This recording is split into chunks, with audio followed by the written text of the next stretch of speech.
Kasma yang bermula dari petak utama.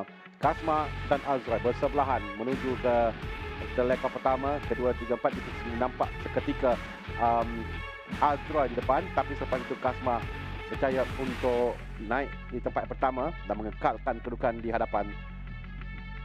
Ini dua pelumba di belakang, yang tiga pelumba. Insiden di awal perlumbaan.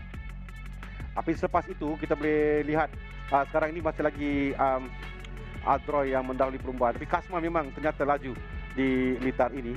Tiga pelumba di depan yang bermula dengan baik. Tiga pelumba yang berada di barisan hadapan perlumbaan. Laluan lurus menuju ke tekad pertama di tempat yang biasa digunakan untuk memintas. Dan Kasma berjaya merampas tempat pertama. Helmi Azman yang keluar dari perlumbaan ini. Insiden yang menyaksikan Kasma jump start. Dan dia dikenakan right to penalti untuk Kasma.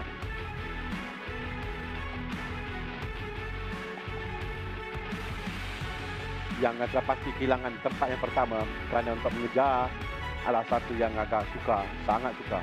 Tak mustahil untuk berada di hadapan. Tapi dia akan cuba untuk membaiki kedudukan sebaik mungkin bagi Kasma dalam perlumbaan ini. Setidak-tidaknya membaiki kedudukan di hadapan Azrai dan Afif. Strategi Afif, taktik yang Afif gunakan ini biasa kita lihat dia mengikori untuk dapatkan pace daripada Azrai Hakim Anwar.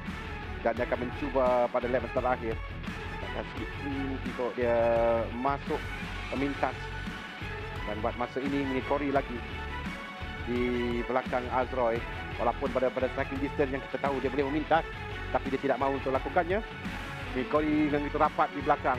Dan kemudian di belakang pun ada persaingan di antara Darwish dengan Akid. Akid agak lama berada di tempat yang ketiga. Kehilangan kepada Darwish tempat itu. Kasma mengejar dari belakang, naik sampai ke tempat yang kelima. Dan sampai ke penghujung perlumbaan. Dia sudah mulai hampir di belakang Akid dan juga Darwish. Boleh nampak Kasma. Makin hampir ini ada Darwish, Akid dan Kasma. Tapi tidak mencukupi. Kerana dalam 5 lap yang terakhir, dia berada dalam kurang 4-6 saat di belakang mereka. Dan dia perlukan kelajuan yang semaksimum mungkin untuk mengejar.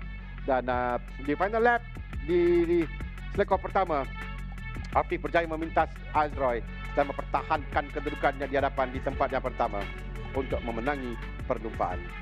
Sementara tempat yang ketiga, Darwish berjaya menahan serangan daripada Akid untuk naik ke podium buat kali pertama dalam kategori Premier.